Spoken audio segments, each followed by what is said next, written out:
In the heart of Rajasthan, there's this old Haveli that everyone in the village knows about. They call it the Chudale Haveli. Seriously, if you mention it, folks go pale like they've seen a ghost. It's got this eerie vibe, like it's just waiting to swallow you whole. Legend has it that years ago, a beautiful woman named Mira lived there. She was adored by everyone except her husband, who was consumed by jealousy. After her tragic death, strange things started happening. Now, nobody dares to go near it after sunset. One evening, a bunch of us decided to test our bravery. You know, typical college shenanigans. We were sitting around, bored out of our minds, when Riya suggested we visit the Haveli. "What's the worst that could happen?" She laughed, flipping her hair over her shoulder. We all looked at each other, knowing full well that this wasn't just some innocent adventure. But curiosity got the better of us, and before we knew it, we were on our way, packed with snacks and bravado, just as the sun dipped below the horizon, casting long, creepy shadows. As we approached the Haveli, the wind picked up, howling through the crumbling walls like it was trying to warn us. "Come on, don't be scared," I yelled, trying to sound brave, though even I felt a chill creeping up my spine. The air was thick, like something was watching us. The door creaked open, almost as if it hadn't been touched in years. Inside, it was dark. The faint beam of our phone flashlights barely pierced the gloom. Cobwebs hung like curtains, and the dust was thick enough to write your name in. We fanned out, nervous laughter breaking the silence, as we examined the ancient furniture and faded paintings. "Check out these portraits," I called, pointing to a painting of Mira. Her eyes seemed to follow us, an unsettling feeling settling in my gut. Just as we were joking about how the place looked like a horror movie set, we heard a whisper. "Leave now." The sound was faint but chilling. My heart raced. "Did you guys hear that?" I asked, my voice shaky. Riya and Arav exchanged nervous glances, but Riya, trying to sound tough, said, "Must be the wind." But even she looked pale. Then, without warning, a loud bang echoed from the upper floor. It was like something heavy had fallen. My heart dropped. "What was that?" I whispered. We stared at each other, and despite our fear, curiosity tugged at us. We had to check it out. Climbing the dusty staircase felt like walking into a nightmare. The air was heavy, almost electric, and with every step, I could feel the house creaking beneath us. When we reached the top, we found a door slightly ajar, creaking as if inviting us in. "I swear if there's a ghost, I'm out of here," I muttered, trying to keep the mood light, though I could feel my stomach knotting up. Pushing the door open, we stepped into a room filled with old furniture covered in white sheets. The place smelled musty, like it hadn't been disturbed in years. But then, something on the floor caught Riya's eye. A diary, its leather cover cracked and worn. "Guys, this belonged to Mira. Look at this," she said, her voice trembling slightly as she flipped it open. We leaned in to read, the words flickering in the dim light of our phones. The entries were haunting, detailing her life, her love, and then her despair. The last entry sent chills through us. "They took everything from me. I won't rest until I get my revenge."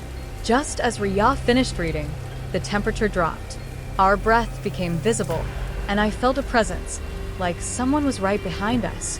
We turned around slowly, and there she was, Mira, her face twisted in sorrow and anger, floating inches above the ground. Her long hair hung like shadows around her face. "You shouldn't have come here," she whispered, her voice echoing like a lost wind. Panic surged through us, and we bolted for the stairs. "Run," I screamed, barely keeping my feet under me as we flew down the staircase. The sound of her sorrowful wails echoed behind us, filling the air with dread. We burst out of the Haveli into the open night, gasping for breath, the world around us eerily silent. But as we stumbled into the moonlight, we couldn't shake the feeling that we were still being watched. I turned to Riya, her face pale as she clutched the diary. "What did we just see?"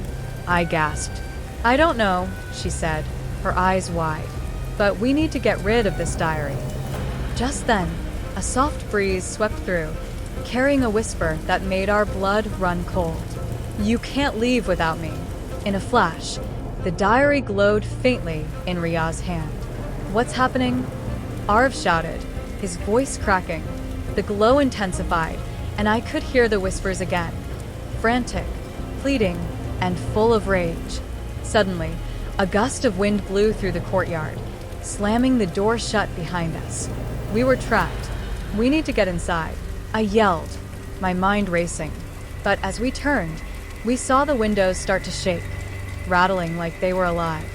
"I'm not going back in there," Ria cried, her voice rising in panic.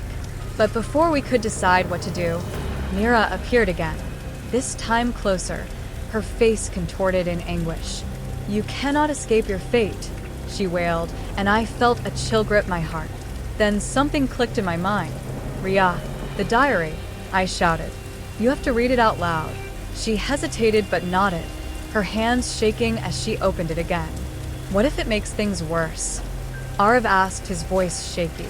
"We don't have a choice," I insisted. "Just do it."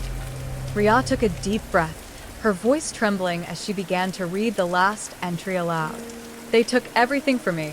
I won't rest until I get my revenge." As she spoke, the wind howled louder, swirling around us, pulling at our clothes. Mira's form shimmered, flickering in and out like a faulty light bulb.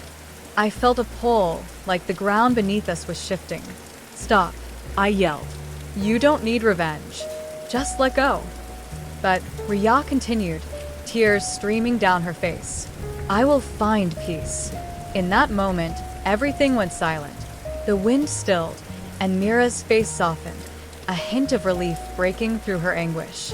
"Peace," she echoed softly, and I could feel the heaviness in the air begin to lift. As Ria finished reading, the diary glowed brightly, and then it vanished.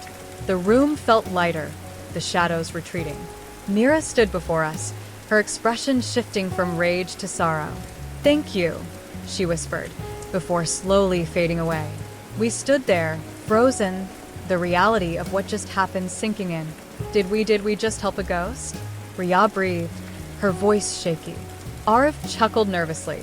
"I guess we're the Ghostbusters of Rajasthan now." I let out a shaky laugh, still in disbelief. But the feeling of dread was gone, replaced by a strange sense of peace. "Let's get out of here," I said, and we all nodded, slowly making our way to the door. As we stepped into the moonlight, I looked back at the HAVELI one last time. The air felt different now, lighter, somehow. We walked away, the night still and silent, knowing we'd just escaped something truly terrifying.